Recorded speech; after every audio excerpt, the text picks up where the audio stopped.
Do you want to start off by introducing yourself and telling us a bit about your books, Kate? Well, I'm Kate Ellis. I'm the author of the Wesley Peterson mysteries. I think 24 of them now. And I've also written 5 books set in a spooky version of York, or featuring Joe Plantagenet. And most recently, I've written a trilogy set just after the First World War, featuring D.I. Albert Lincoln, a Scotland Yard detective who comes up north to solve very mysterious cases. I'm going to get on to asking you about the House of the Hanged Woman. Oh, yes. But let's start with Joe Plantagenet from the York series. Is there a reason why you gave him the Plantagenet surname?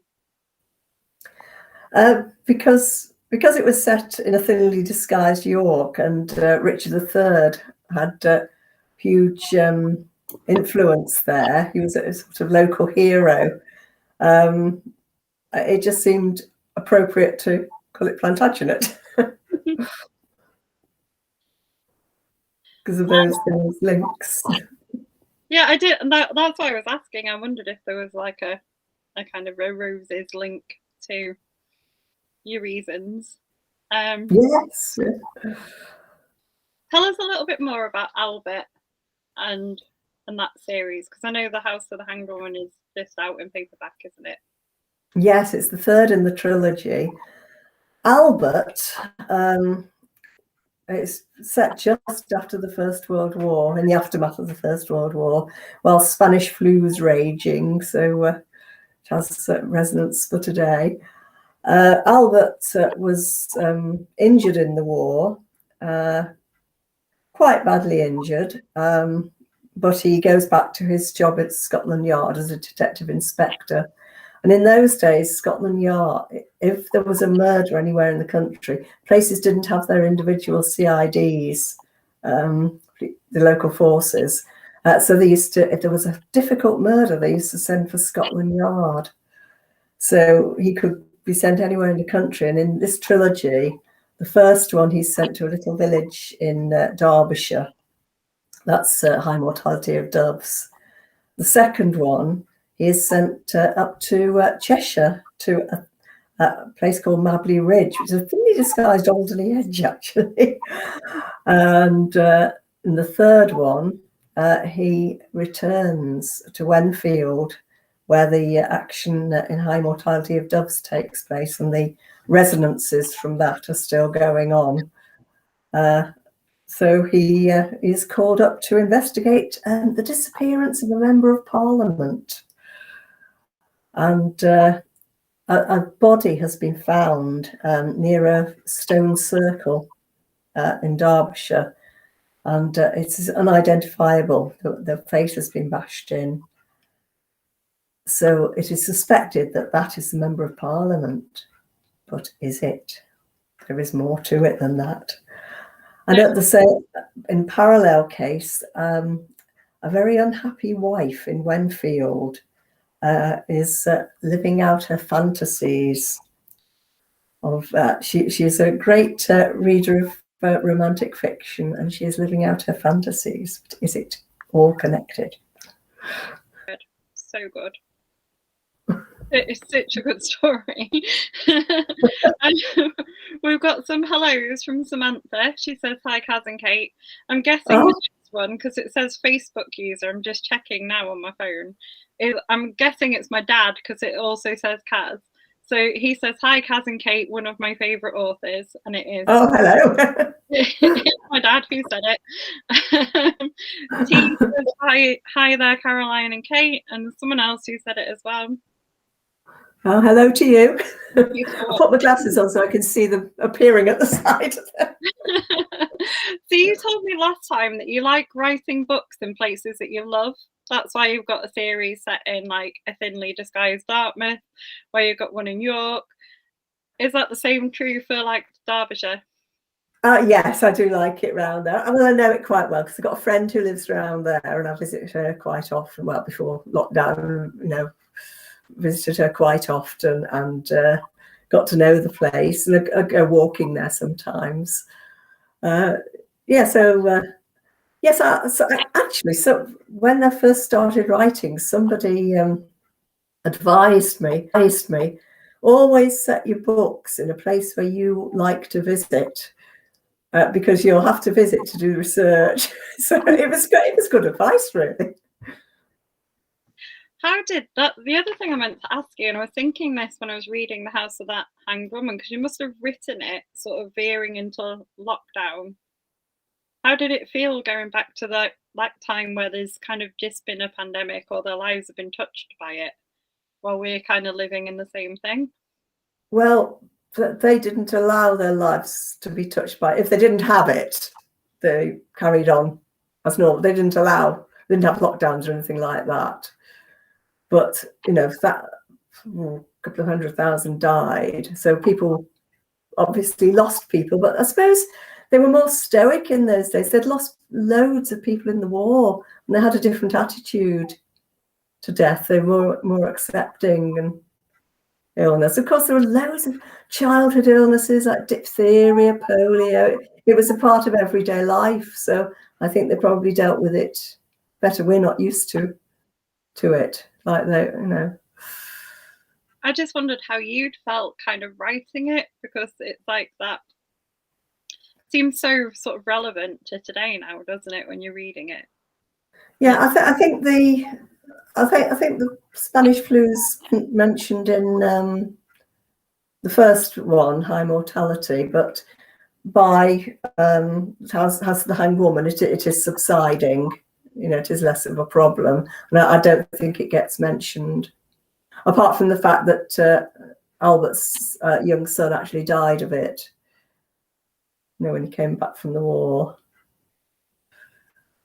Oh, nice. I'm going to read you some more of the comments. There's so many nice ones coming up. Oh. It's great, and someone's done something that I've done as well, which is really good. So Judith Graham says, "Evening, Caroline and Kate." She loves the Albert Lincoln series, and she's just got to read The Hanged Woman. Oh, good. He says, "Hello, I've got a question for you from him that he sent me before we went live." Sue Ainsley says, "Hi, Caroline and Kate. She loves your books, and she spent a holiday in Dartmouth to see the setting for the Wesley Peterson series." Oh, yes. I sometimes go past on the boat. Oh, I murdered somebody in that field. So Sue, last time Kate was on, we were talking about this a lot, because I've gone to Dartmouth a few times, and we were sort of talking about all the settings, weren't we? You were telling me where Jerry's cottage was. Oh, Jerry's, yes. Oh, yes, it's on the waterfront in Bayard's Cove. It's the little house at the side next to the pub. I feel like he'd like that, being next to the pub. It's really nice. Oh, he would. The first time I went there, I stayed in the Bayard's Cove pub. It's lovely. Oh, yes, yeah. Oh, well, the old Ashington house. It's called the Bayard's Cove Inn now. Yeah. That used to be, when I first went to Dartmouth, when our friend took us to Dartmouth, that was a rambling old antique shop. Really? Yeah.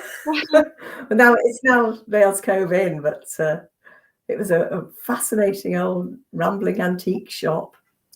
The rooms in it are beautiful. We went for a wedding the first time that we went down there, and it was lovely, because we stayed in there. The wedding was at Agatha Christie's house. Oh, Greenway, yeah. And we went over on the boat and then came back, and then before the reception was in the actual pub, the Bayard's Cove Inn, but before that there was like a gin cocktail hour thing in the actual. Oh, lovely. It was just beautiful. It was a perfect introduction to spending time in Dartmouth. Oh, yes. Judith Graham says you're a new author to her. She's not read until lockdown 2020, but she works in a library, so sees your books every day and will be reading more. You've won. Oh, good. Hope you enjoy them. Been nominated for the Dagger in the Library, haven't you? I won the Dagger in the Library, yeah. Yeah, thought you had. Yeah. That was one of the best moments of my life when I won that. Felt like a film star going up to receive an Oscar. The CWA awards are quite prestigious, so. It's a big. Yes, I was really thrilled. Yeah. Oh, I was up against MC Beaton and CJ Sampson, and I just didn't expect to win it, but I did. I think you're quite a popular author, though. I started this group in 2016 with my dad, and even before then, your books were books I've been reading and loving. Oh, yeah. I've been writing a long time now, actually, longer than I care to remember. 1998, The Merchant's House was published. I can't believe it. Doesn't seem that long. No, it doesn't. And they're still quite a fresh series. Yeah, I feel like there's things to discover about them. Yes, yeah. I'll keep getting new ideas. This is good. We like to hear this. Yeah. I'm working on one at the moment, actually. The next Wesley after the one in August. T says, when did you start writing? So G is a member of the group, and she also writes as GK Gearing. Oh, yeah. So she's asking you, when did you start writing? So you've answered those that, and would you venture into another genre? I don't think I'd go away from crime, because I just always liked crime. When I was a kid, I liked the mysteries, Blyton's mystery stories, Fatty and the Five Find Outers, and then I went on to Agatha Christie. The only other books I read really historical things like Hilary Mantel, and I used to love when I was young Jean Plaidy and Anya Seton and all those. So it's just history and mystery, really. I used to like Rosemary Sutcliffe a lot when I was young. Sorry? I used to like Rosemary Sutcliffe a lot when I was young. Oh, yes. Yeah. Eagle of the Ninth. Yeah. Yeah. For history. Fabulous. Andrew says, hello, Kate. He didn't know about the character Albert, only Wesley Peterson, so he's going to look out for him book-wise. And Andrew sent in before we went live that said he's a really big fan of crime novels in general. He wants to know if there's any possibility that Wesley will be on TV. Not as yet, no. No, I wish. But yeah, he was. So have you ever been consulted about it being adapted for TV, or? There was one meeting with a TV company, but it didn't come to anything. So, yeah. I live in hopes. We like winning the lottery. To get them, I think with Netflix and stuff, maybe more things will be adapted now. But it's quite hard before to sort of get people to. Yeah. I suspect it might be because of the parallel historical story. It might be too difficult to do. I don't know. It probably cost more to film, wouldn't it? Because you'd have to film the past. Yeah. But then I think that's what makes them unique, that parallel historical story. How did you go about writing that? What made you, when you first thought of Wesley Peterson, what made you want to have that parallel historical story as well? Well, I couldn't decide whether to write a historical or a modern one. And I loved modern detectives, Reginald Hill and Colin Dexter and all those, and Ruth Rendell, Wexford series. And I wanted to write something like that. And I also liked historical. I was absolutely fascinated by history and archaeology. I love archaeology. I do archaeology. I'm a member of an archaeology group locally.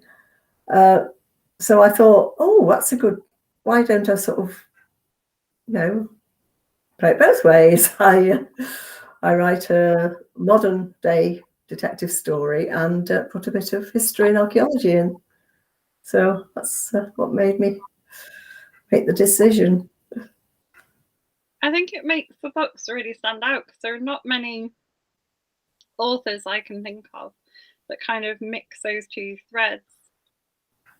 No, no. Modern and a historic one, the way that you do in like crime fiction. Yes. Because I like the character of Neil as well. He was complete contrast to Wesley. Brilliant as well. So T said, would you co-write with another author of your standard? I've never thought of doing that, actually. But you are in a group of authors, like you publish together, don't you?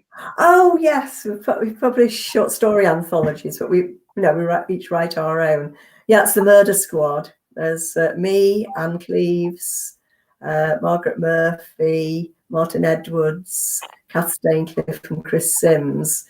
We're all Northern writers. It was Margaret who started it, actually, because she didn't think.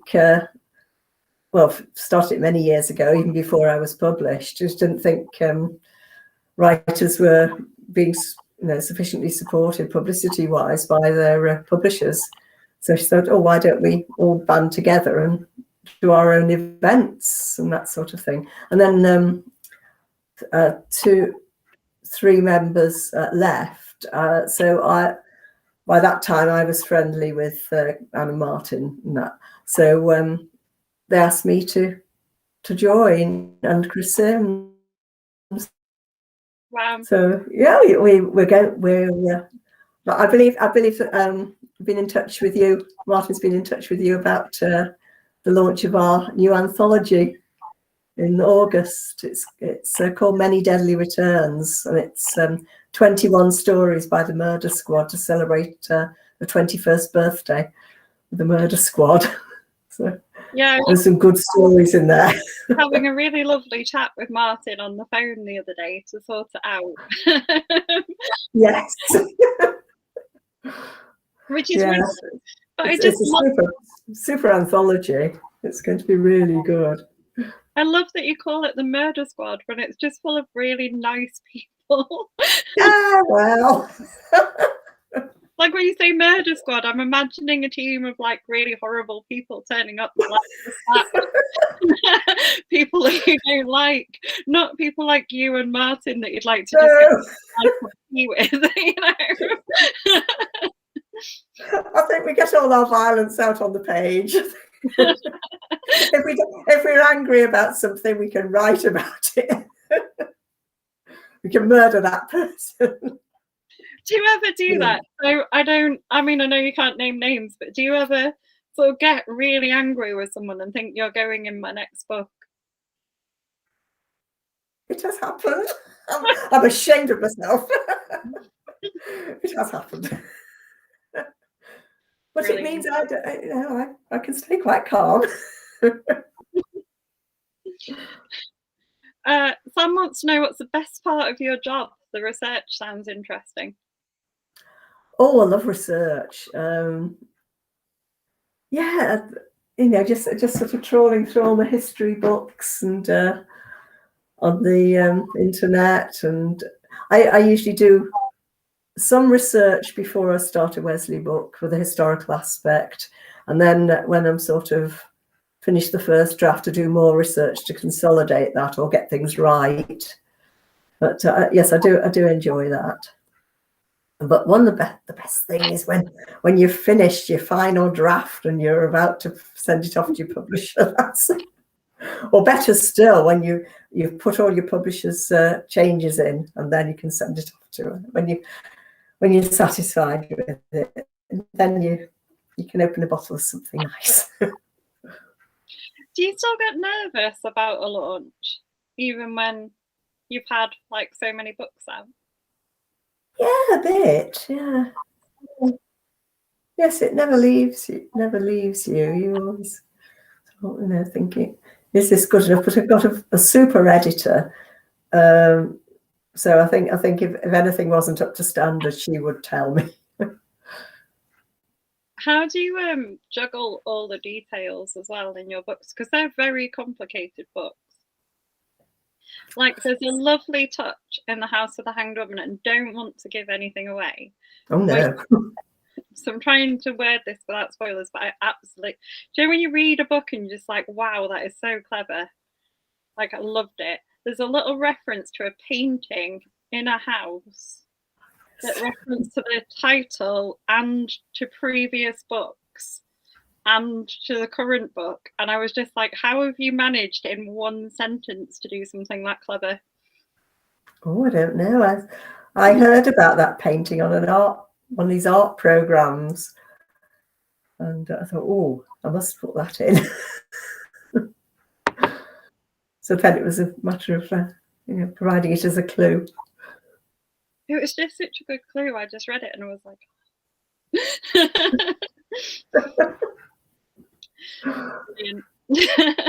how do you keep all of them separate though? Because you've got 3 series with so many characters and they're so well developed, and they go over the series and develop new relationships and new details as they go. How do you keep all that in your head? How do you know when you're writing the book that, Jerry did this in like 3 books ago? Or that's quite difficult actually, because as soon as you finish a book you forget it because you start on the next one. So I don't remember, I'm ashamed to say, what happened in, say, my 3rd book, or I could almost read them again as a new reader. because I've heard other writers say this as well, because you work on something so intensely, get all the strands together, and you're really concentrating on it, that as soon as it's finished you tend to forget it, and then you've got to go on to the next one because your publisher wants you to go on to the next one. So I sometimes have to look things up.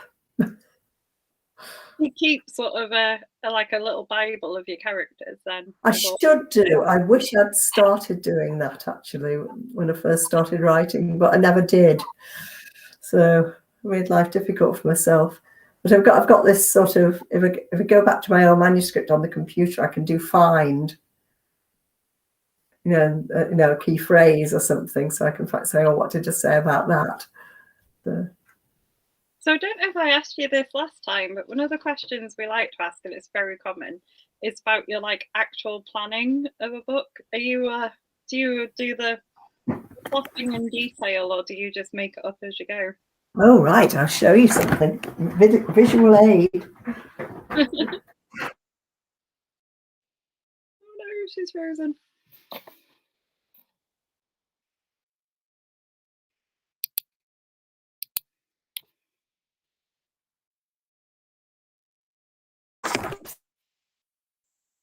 I'm not going to touch that because it might work.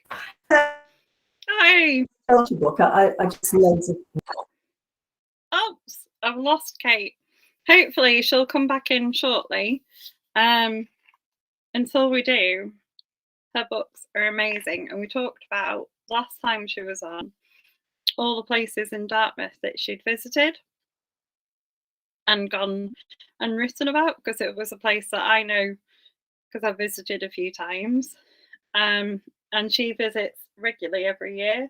She's also got a series that I don't think as many people know about, set in York. Only it's not York, it's called Eborby. And that is fantastic, quite spooky in places, and well worth a read if you haven't read it before. So I'm going to hope she's signing back in shortly.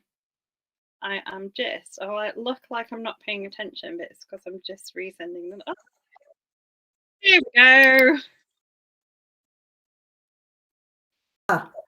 Yay!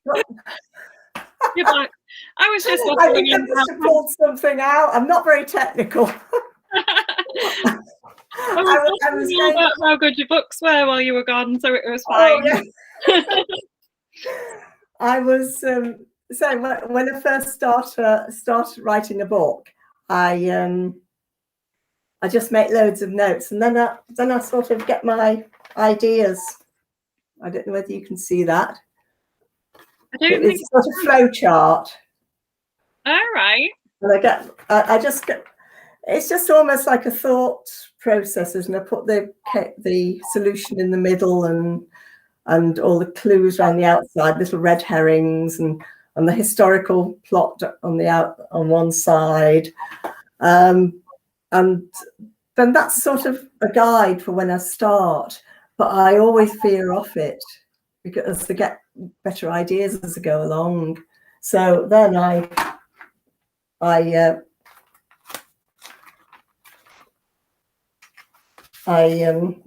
just have little post-it notes and plan about 3 chapters in advance. Oh wow, look at those. They're really detailed post-it notes as well. I can see all the Yes. Yeah, what happens in each chapter, running missing, looking for him, actress comes to an incident room, that sort of thing. So I carry on with that until the end, and then I rewrite it about 5 times. Wow. And get better ideas as I go along. I get better and better ideas, and usually about 6 in the morning. Really? And I keep a notebook by the bed. I drive my husband mad or something. What are you doing? So things tend to get straight in your head when you've just woken up. And I think sometimes you need to process things, don't you? So like you get an idea, but it needs to like bubble away for a bit while you're doing something else. Yes, that's right. In the morning. I'm just going to scroll up and see what else I've got. So there are, because I want to see who's asked them. So someone has asked about how lockdown affected your writing, but you've got a really nice new writing shed, haven't you? That's kind of part of a product of lockdown. Oh, it's lovely. Yes, it's lovely. I had an old shed which you could only use in the summer, really, because it didn't have proper heating. And I used to like writing at the bottom of the garden, but most of the time I wrote in my son's old room. But we're decorating that room, hopefully for grandchildren. So I invested in a lovely posh shed at the bottom of the garden. Well, one of these garden offices. So it's the sun's streaming in. I'm there at the moment. The sun's streaming in. It's lovely. Yeah, it must be amazing. It's a nice place to work. Oh yes. Does it give you peace and quiet, or do you need music and noise when you write? I usually have some music on, but mainly peace and quiet, I think. Bit of background music. Yeah. I think because I'm a teacher, I'm incapable of working without there being noise. I think that's just because like my daily life is just. Yes, yeah, you get used to it. Noise constantly at work, so I can't then work anywhere when it's quiet. Mm. Doesn't feel right. Yeah. So Leslie Lloyd says hi. T has got a brilliant question for you. She says, which of your characters have you developed a love-hate relationship with? I'm not sure. I like Wesley. I like Jerry. I like Joe. And Emily and Albert. There are times when I haven't liked Rachel too much, but I do like her now. But mainly, I think, my main characters, I don't think you could write about them if you didn't empathise with them. Not your regular series character, obviously not the, people who just appear in that case. That's different. But yeah, I think I like them. I'd imagine as the And there's such a long-running series as well. They almost feel like old friends that you go back to. Oh yes, yeah. I feel like that as a reader. Mm. Yeah, they do feel like old friends. Andrew says, congratulations on winning the CWA award. Do you get to keep it in your house for a year? This is a really good. I want to know. But now he's said it, I want to know that. Do you get the trophy to keep for a year? Yeah. Yes, and I keep it. Do you only keep it for a year or keep it? Oh, it's on your mantelpiece. Nice. So they're making new one for every year, do they? Lovely. Oh yes, it's not like the FA Cup.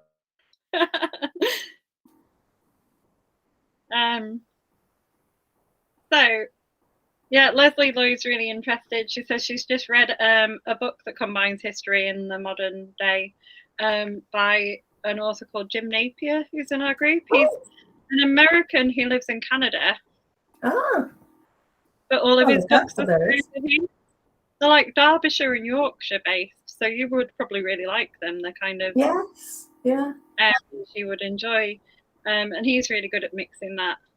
Oh, look out for those. The threads. And then we've got Judith Graham. She says, "What do you like to read, and do you read while writing?" Yes, I'm reading C.J. Sampson at the moment. Lamentation. It's very long. I never start a long book unless I know I really love that author. So yeah, that's brilliant. Matthew Shardlake book. And then I think I'm going to read a old Andrew Taylor book, which I haven't read before. I generally like reading crime. One writer I really love is Peter Lovesey. I think he's absolutely brilliant. His Diamond books. Yeah, I was going to ask you who your favourite authors are. I call them like your shut up and take my money authors. The ones you buy without knowing what the book is about. Like you're one of mine. If it says Kate Ellis on a book, I'm just going to buy it because I know I'm going to like it. Who are your ones like that? Possibly Peter Lovesey, Christopher Fowler. I love his Bryant and May books. Len Tyler's Herring books. Well, both Len Tyler's series. Martin's books, but he always gives me a copy of his, so I don't have to buy them. Anne Cleves. Oh, there's one other. Christopher Fowler and somebody else. It'll come to me. So Christopher Fowler is like he's a good one for mixing like the supernatural in with the yes, really original. And I feel like you kind of hint at that at times, not as much as like Christopher Fowler, but is that a thing? Because you never shy away from having little bits of the supernatural in. So the House of Stone has a lovely myth around the stone circle, doesn't it, where the body is found. Oh yes, the Devil's Dancers. Yes, yes. I think I like a sort of bit of mystery and supernatural. Nothing in your face, but just background. Yeah, little hints of kind of spookiness, isn't there? I'm thinking there's a couple of Wesley Peterson ones that are quite creepy in places for like little supernatural elements. There was one with like a mechanical. Oh, the Mechanical Devil. Yes. That one really freaked me out. Oh yeah, well that was based on an automaton that was found that was made for the King of Spain. It was called the Little Frog. It was about that big, and it's actually in the Smithsonian Museum in America. And it was made for I think 16th, early 17th century. and it actually moved, and it was supposed to be a praying machine that used to, pray, and was dressed like a little monk. So I thought, oh, I read about it in the paper being on loan to the science, it was either the VA or the V&A or the Science Museum. I thought, oh, I've got to use that, a little automaton. So they find they think, oh, it's probably a child's body, and that. And when they open it,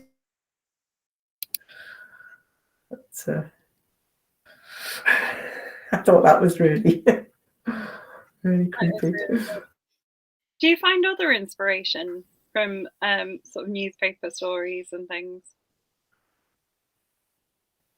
Oh yes, I newspaper stories. It gives me an ideal excuse to walk down to the village and buy the paper and read the paper every morning. And then I cut out bits, any interesting snippets. Yeah, I've got a lot of ideas like that. In fact, the book I'm working on at the moment is from a case. It's veered away from that case, but that sowed the seed in my mind.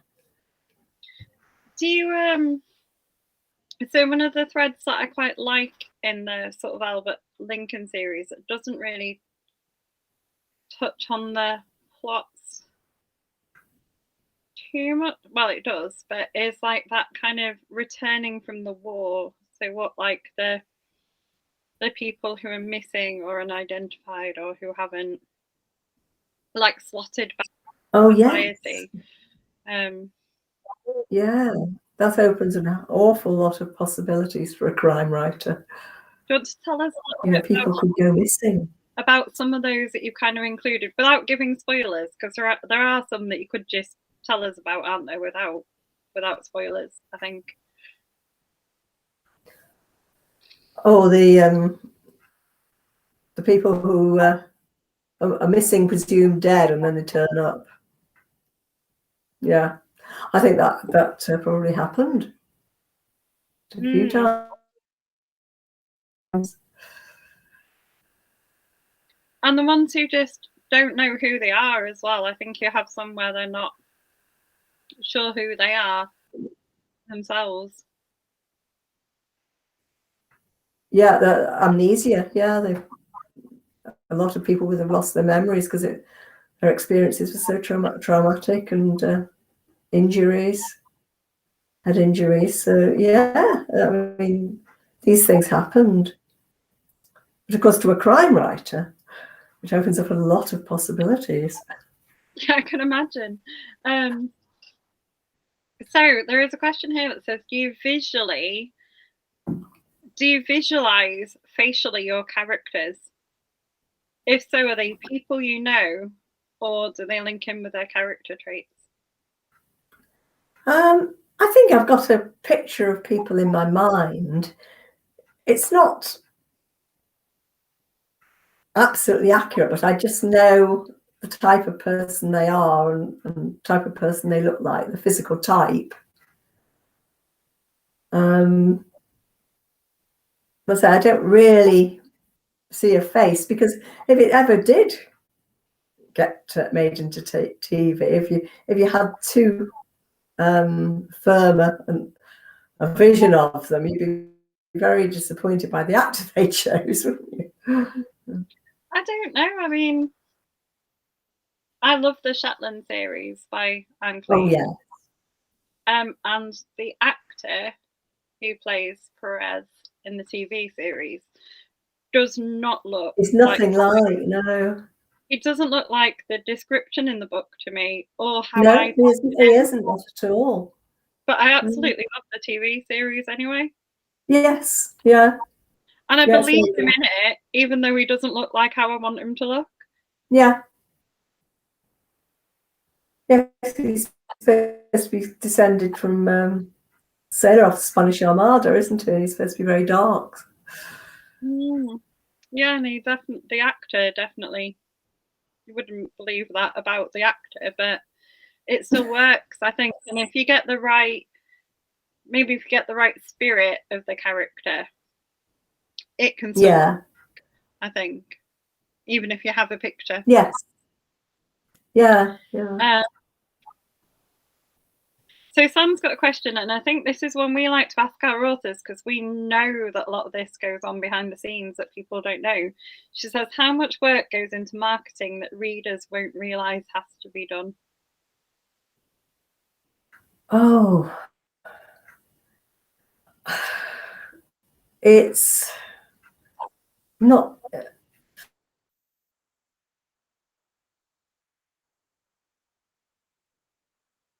You would wish, but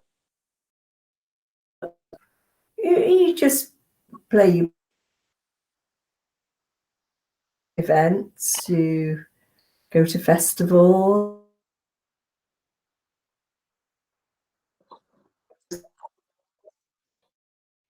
to do science.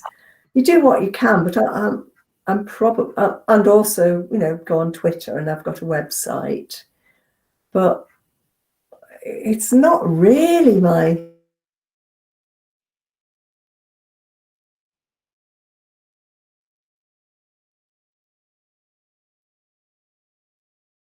Oh dear, I've lost Kate again.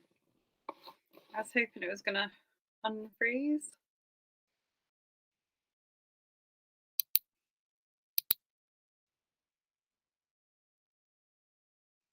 Whoops. We may have lost her again. No, there you go, you're back. Here I am. So do you want to just tell us about the marketing one again? Because we lost you. You froze a little bit. Oh, right. I just say I don't think marketing's my strong point. I do my best. I believe in supporting libraries a lot, and I like doing library talks and going to festivals.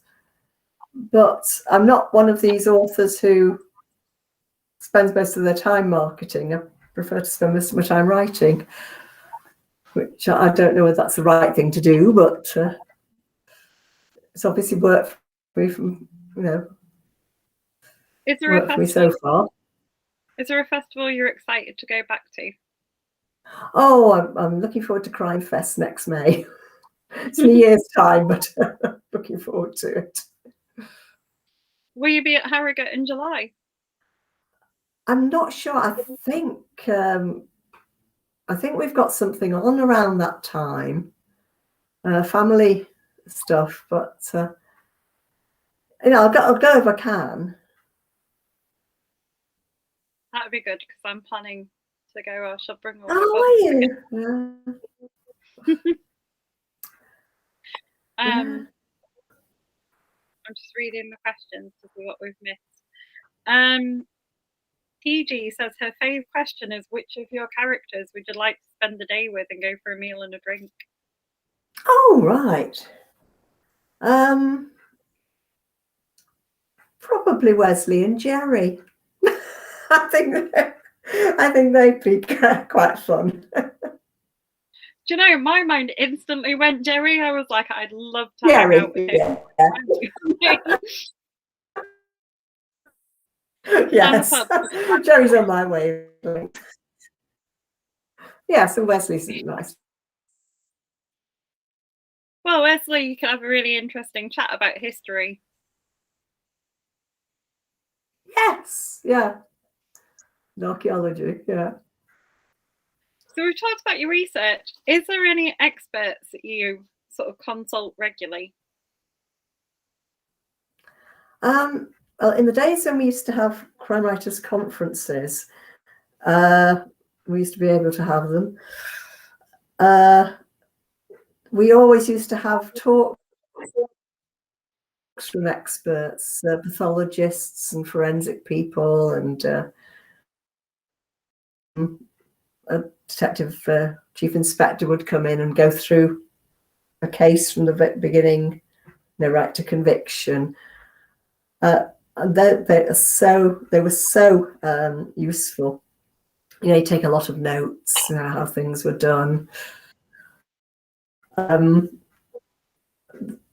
Archaeology wise, I've got few archaeologist friends who I can talk to about various things. I'm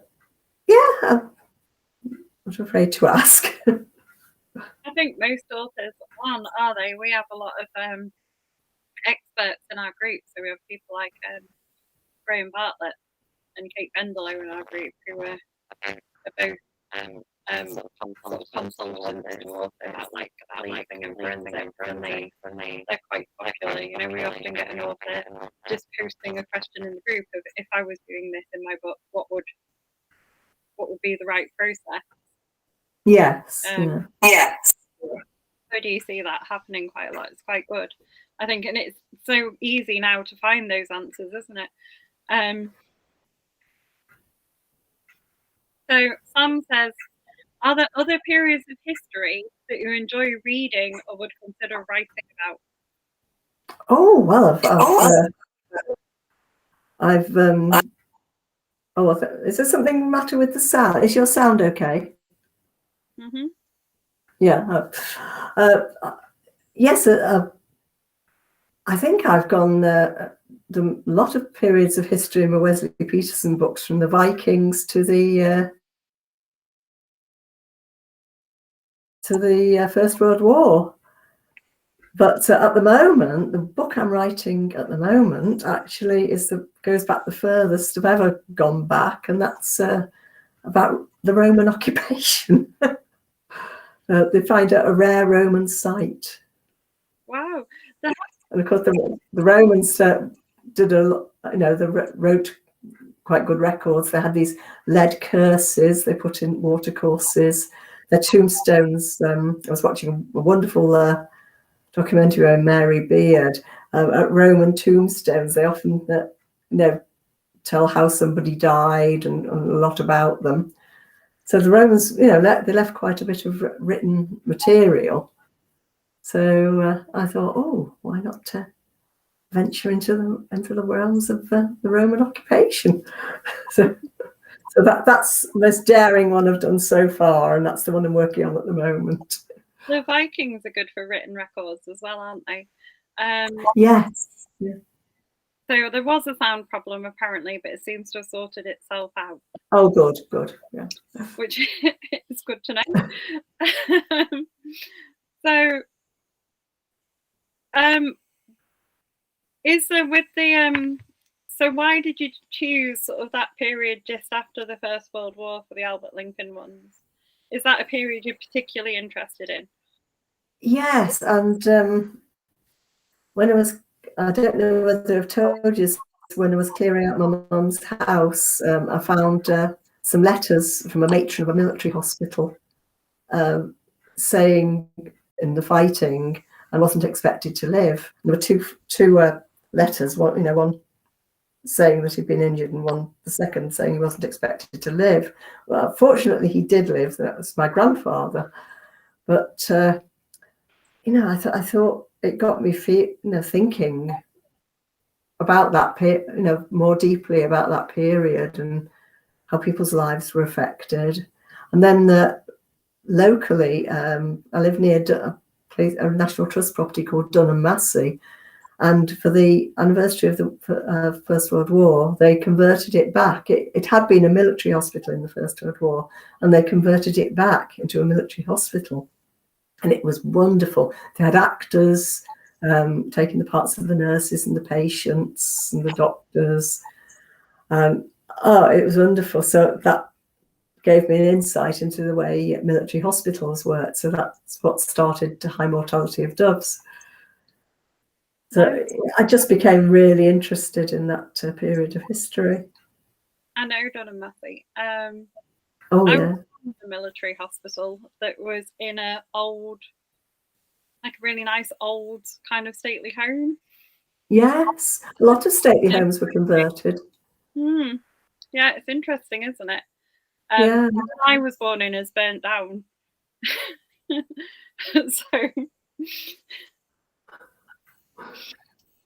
Sam says, are there any periods of time that you've looked at and decided not to use?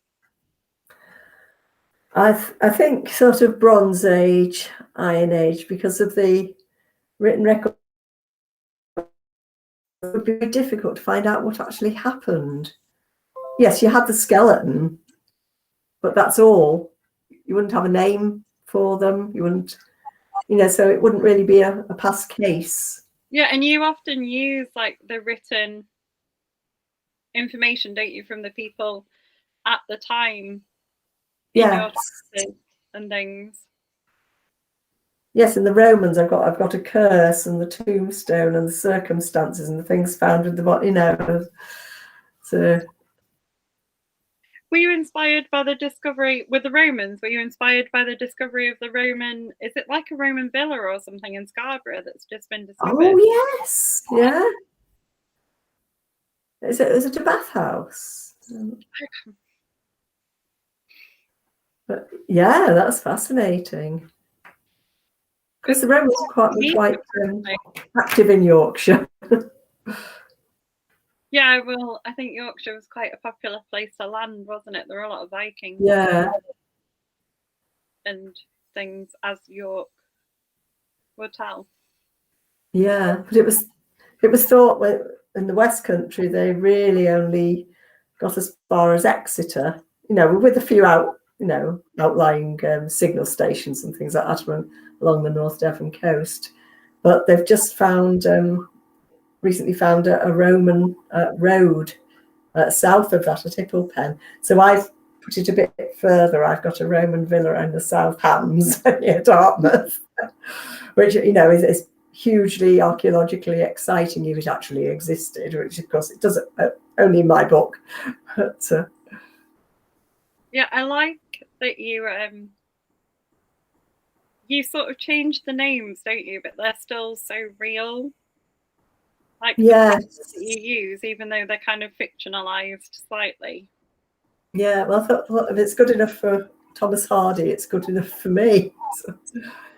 Because I change things around. I change, like Dartmouth hasn't got even a cottage hospital anymore, and it's certainly not got a proper police station, just a little police post.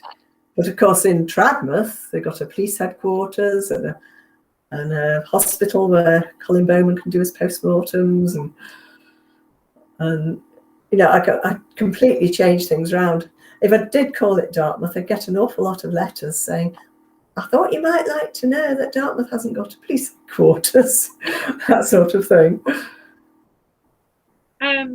Yeah, I would imagine so. I think you have to go to Totnes, don't you, if you want the hospital? Yes. Yeah, well, that's only a small one. It's mainly Torbay or even Plymouth or Exeter. Do you do lots of author kind of events when you go down to Dartmouth? Because I know you go down quite a lot, lockdown not happening. Yeah, I'm going down in September and I'm doing a couple of library events there, one in Totnes and one in Barnstable. Oh, do you pop into all the local Dartmouth bookshops and sign the books? Yes. Yeah. Yes, I really enjoy visiting the bookshops down there. They're amazing. They're lovely. They're what actually got me into the Albert Lincoln series. I bought A High Mortality of Doves in the Dartmouth bookstore. Oh, did you? Yeah. Oh, yes, they're lovely, the staff there. They are. Yeah, we had a lovely discussion about how you were kind of an author basing your books. Like, they're very knowledgeable. Yes, yeah. Sam is telling us, we've only got a few minutes left, but this is a good story.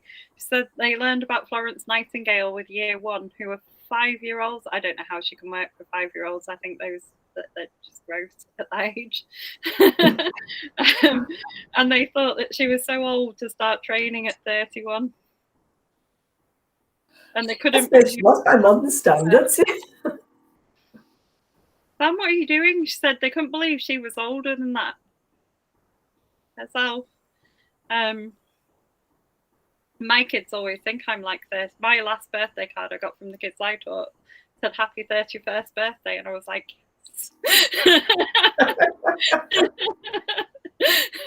Yeah. I'll take that one. Well, that's you did well. So tell us about your upcoming releases. So we've got House of the Hanged Woman coming out. Is that already out, the paperback?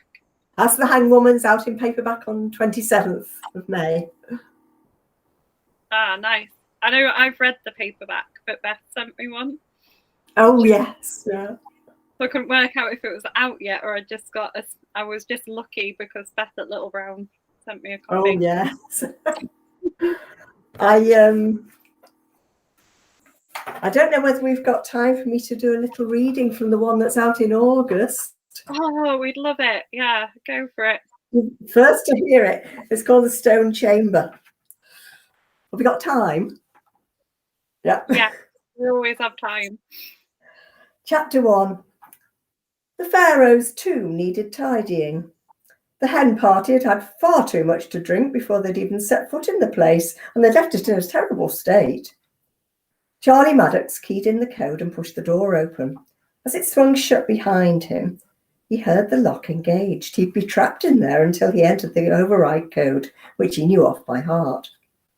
He pressed the switch concealed behind the painted panel on the wall, and the hidden lighting flickered on, casting shadows on walls decorated with hieroglyphics and images of animal-headed gods.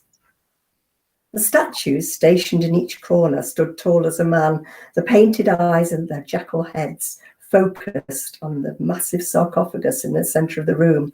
The stone finish looked convincing, but the lid was made of fiberglass, light as air, and easy for the punters to shift to get the clues hidden inside. The lid was lying askew, revealing the mummy, its bandages half unwrapped and draped over the side of the tomb like the entrails of some long-dead creature. The hen party had really gone for it. The models arranged around the room had been lovingly copied by an artist friend from examples in the British Museum, but now they lay scattered, and there was an empty Prosecco bottle balanced on the replica boat, as though it was about to be ferried down the Nile by the wooden oarsman. Charlie secretly enjoyed this time on his own at the end of the day. When he'd sent the others home, he could gather his thoughts, taking his time before the homeward journey. But since his visit to Darkhole Grange, he'd had a lot to think about. The memory of what he'd seen there made him uncomfortable. But was he really responsible for the sins of his forefathers? He pushed the thought from his mind and made a start. Another group was booked in the following morning, so the clues had to be laid again. His head throbbed as he went around, dropping the litter into a bin bag, silently cursing the giggling hens who'd wreaked so much havoc. Stag and hen parties, he found, were always the worst. As he lifted the mummy back into the sarcophagus and began rewrapping the grey bandages around its plastic torso, the thing slipped from his grasp, and he clutched the side of the tomb. His head was swimming, and he was hit by a wave of nausea, and as the strength left his body, he slumped to the floor, struggling for breath. This wasn't right. He must have eaten something that disagreed with him. That pasty he'd had at lunchtime, perhaps. He fumbled for the phone in the back pocket of his jeans before remembering that there was no signal in the tomb. He needed to get out. But the room around him was turning black. He was vaguely aware of vomiting as he crawled towards the door. At least he thought it was the door. The paintings and cartouches swam in and out of focus until he collapsed at the fiberglass feet of Anubis, the god of the dead. The last thing Charlie Maddox saw was the god's dog face smiling at yet another triumph. That's the scene in the escape room. Wow. What a way to When does that come out? That's in August. That comes out. It's called The Stone Chamber. Wow. Thank you for giving us a sneak peek of it. All right. The historical aspects about not about Egypt. It's about an anchoress, a medieval anchoress. There was a nun who, a woman who chose to be sealed away from the world, sort of in lockdown permanently. It sounds fascinating. Thank you so much for joining us tonight. Oh, thanks for inviting me. It's been lovely speaking to you. Sam says that was fantastic as well about the reading. Thank you so much. Thanks. And we'll see you again in August, I think. Oh, hopefully, yes.